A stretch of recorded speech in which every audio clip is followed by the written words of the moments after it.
Olá, sejam bem-vindos ao Lado a Lado Cast, nosso Café com Saúde. Eu sou Marlene Oliveira, fundadora e presidente do Instituto Lado a Lado pela Vida. E hoje nós vamos falar sobre um tema que é um tema transversal da nossa instituição, que passa pelas doenças crônicas, que passa pelo câncer, que é a importância da imunização em todas as fases da vida. Só que hoje eu tenho uma convidada aqui muito especial.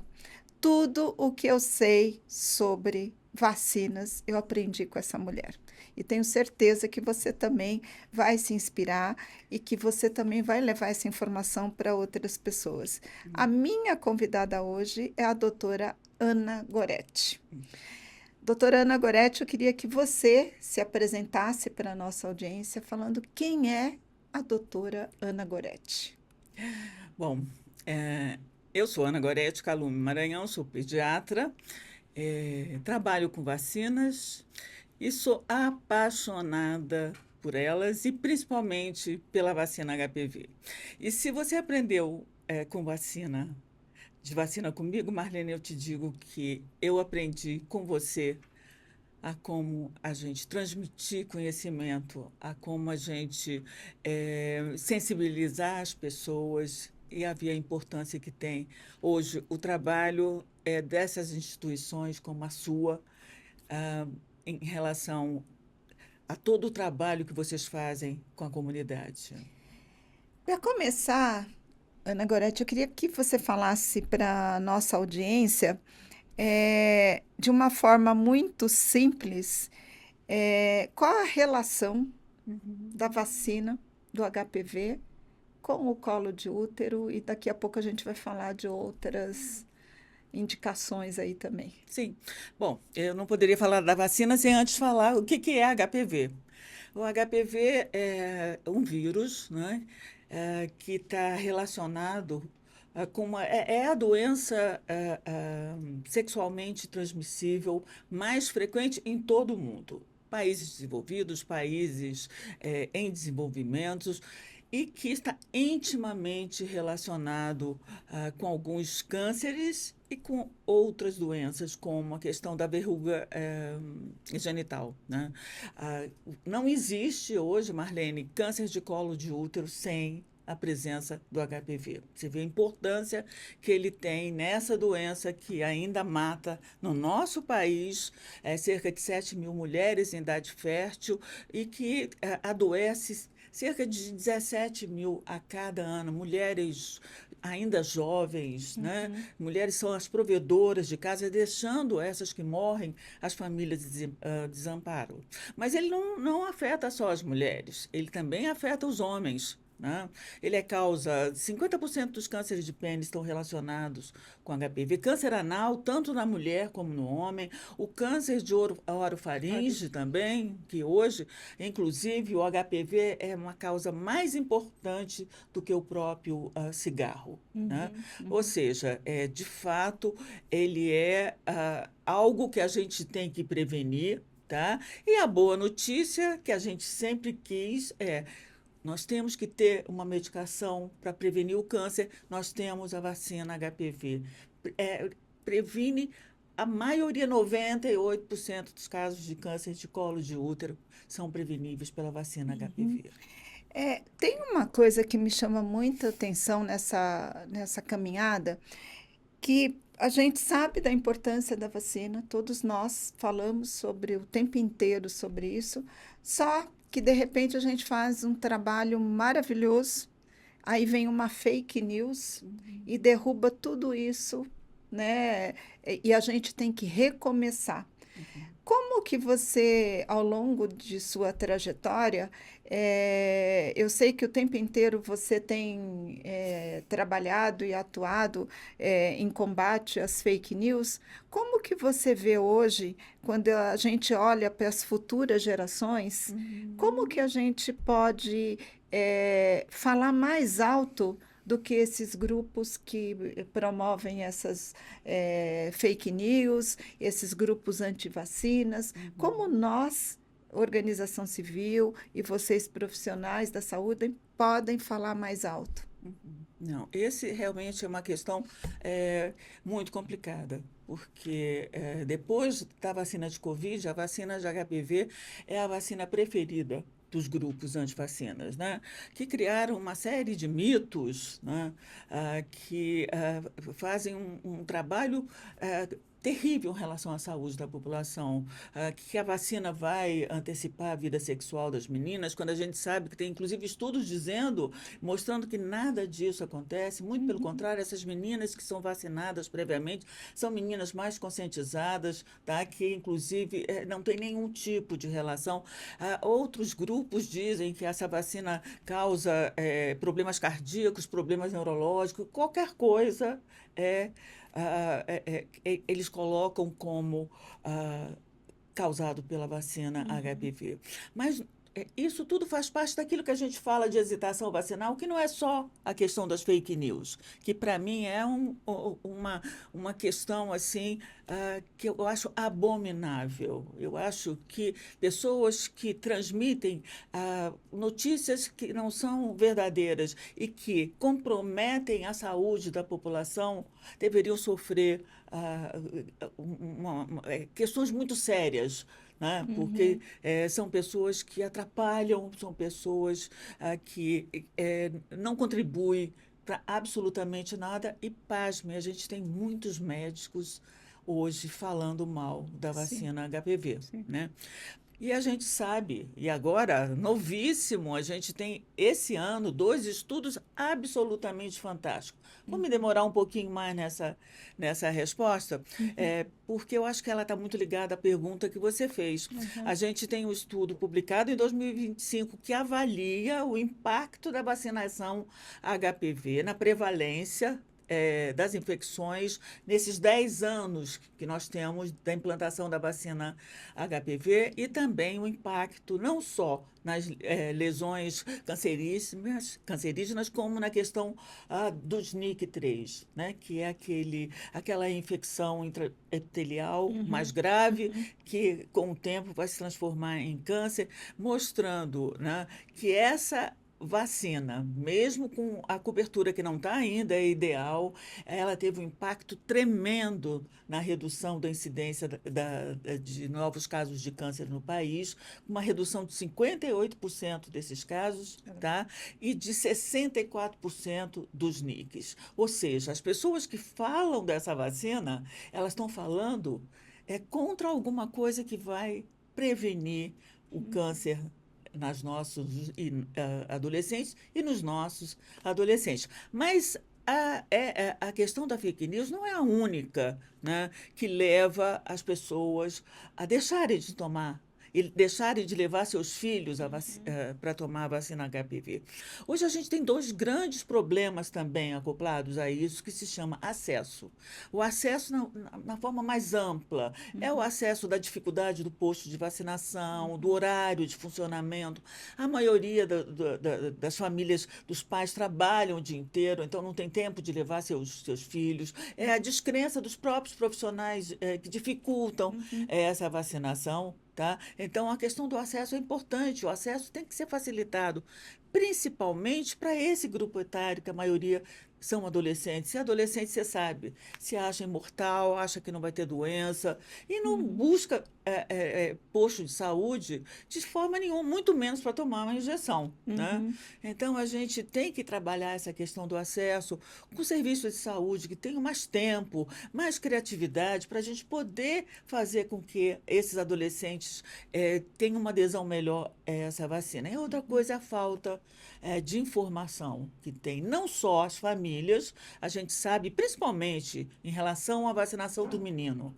As mães acham que só precisa vacinar a menina. Uhum. Não, é fundamental que os meninos também sejam vacinados, porque eles também têm a questão dos cânceres, câncer anal, câncer de Uhum. orofaringe, né, Uhum. o câncer peniano, como eu já falei anteriormente. O Uhum. desconhecimento das famílias e dos profissionais de saúde também Uhum. faz com que a gente tenha uma diferença de cobertura. Se hoje nós estamos aí com 83% das nossas meninas de 9 a 14 anos vacinadas, os meninos 63%.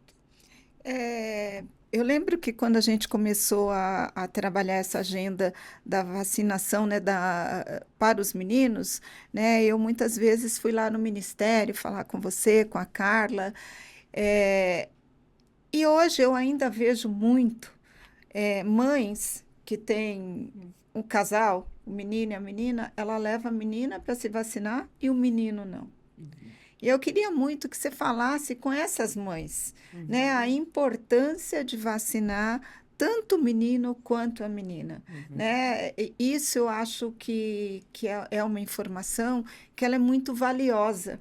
E uhum, é aí que a gente vai melhorar essas coberturas vacinais nos meninos, uhum, né? Os meninos, quando eu acabo não levando o meu filho, o menino, para se vacinar, eu estou atuando aí de uma forma, nós que lançamos a campanha Novembro Azul no país, a gente foca muito nessa mudança cultural, aham, né, do homem se cuidar. Quando eu não levo, eu estou reforçando isso, uhum. né? Como que eu mudo isso, né? Como que eu altero isso? Como eu, que sou uma mãe, eu sou alertada dessa importância.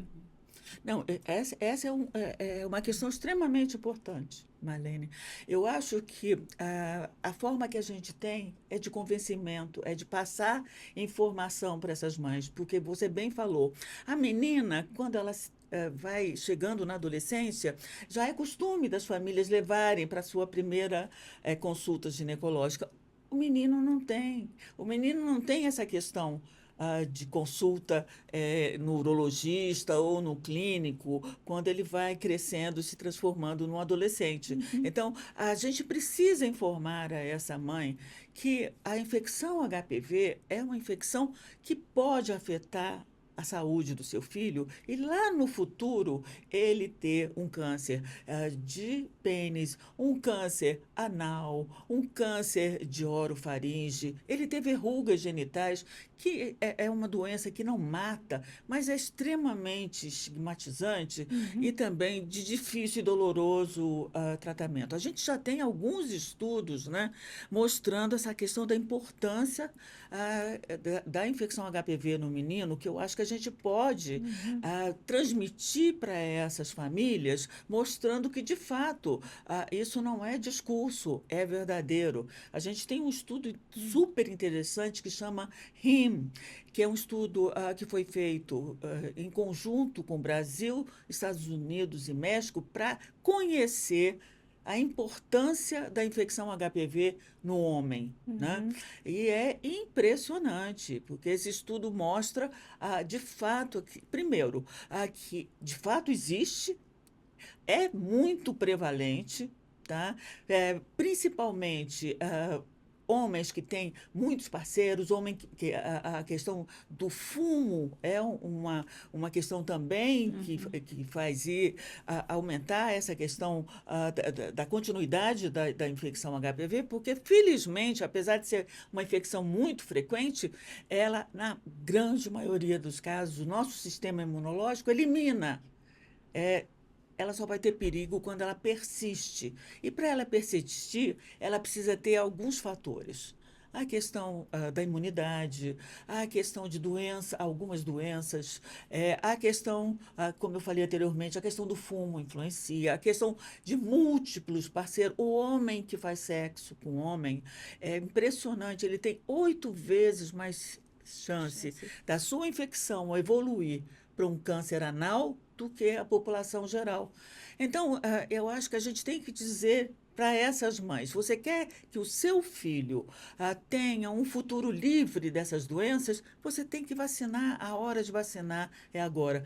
Mas não é só a gente falar com as mães, Marlene. Uhum. Eu acho que a gente tem que falar com os serviços de Isso. saúde, no sentido de o menino procurou um serviço de saúde para fazer uma sutura, para um atendimento, para uma diarreia, dor de cabeça. Pergunte pela sua caderneta de vacinação. Pergunte, você já foi vacinado Uhum. contra o HPV e contra as outras vacinas que você deve, Uhum. outras doenças que você pode prevenir na sua faixa Que etária? foi o que você fez aqui no estúdio perguntando para os meninos. Exatamente. E para os nossos colegas médicos, Uhum. prescrevam a vacina. Tá? As famílias, quando o médico prescreve, a chance das famílias levarem esses meninos para vacinar é muito grande. Uhum. Não custa nada, mesmo que seja para uma outra consulta qualquer, prescreva a vacina HPV, prescreva outras vacinas próprias para essa faixa etária. O Uhum. urologista, quando atender um pai, pergunte: você tem filhos? Né? Seus filhos têm Uhum. que idade? É importante vacinar. Eu acho que é só essa comunicação que vai fazer com que essas famílias entendam que a vacinação contra HPV Uhum. é coisa de homem e coisa de mulher. E a outra coisa é o trabalho que vocês, organizações não governamentais, que estão lá juntinho da população, podem estar fazendo em Uhum. relação a essa divulgação que é muito importante. Uhum. Uma outra coisa que eu tenho ouvido falar muito, eu queria que você, a gente tem feito esse trabalho na nossa instituição, mas eu queria que você orientasse as pessoas que estão aqui nos ouvindo, que é relacionado ao resgate, né? O que vem a ser esse resgate, como ele funciona, até quando vai, para quem está indicado, porque aí eu acho que é uma informação que pode ajudar muitas pessoas, né? Então, quando nós, em 2024, atendendo uma recomendação da Organização Mundial da Saúde, né, eh, instituímos a questão da dose única Uhum. para crianças de 9 até 14 anos de idade, tá? Que aí já seriam os adolescentes. Um dos compromissos que o país assumiu foi o de fazer um resgate, né, daqueles adolescentes que, porventura, não tivessem nenhuma dose da vacina HPV, seja por conta da pandemia, onde Uhum. eles não saíam de casa, seja por que as famílias não levaram, por desconhecimento, eles têm a chance agora, até dezembro, de vacinar todos os adolescentes, homens e mulheres de 15 a 19 anos, no nosso sistema público de saúde. São 38 mil postos de vacinação que estão em todos os estados da federação disponíveis para a vacinação desse público. E Uhum. assim, a gente sabe que esse público de adolescentes mais velhos, aí mesmo que não procuram unidade de saúde. Então a Uhum. gente tem que usar muita criatividade, né? A Uhum. gente tem que ir aonde esses adolescentes têm. Eu vi uma experiência legal, acho que foi no município do Rio de Janeiro, que eles tinham uma van com vacinação que iam para a porta das baladas, que é onde os meninos estão lá. Uhum. Então a gente tem que fazer um esforço grande, né, para que a gente dê a Uhum. chance a esses meninos e meninas que não se vacinaram de poderem viver uma vida livre dessas Uhum. doenças de HPV. E eu esqueci uma coisa, Marlene, a gente tem dados já, e foi publicado pelo Lancet em 2023, mostrando que um de cada 5 meninos, tá, tem o HPV presente, tá? E um de cada 3 homens, tá, tem HPV de alto risco, ok? Então, gente, não tem nenhuma razão para que Uhum. a gente não vacine as nossas crianças e adolescentes, homens e mulheres.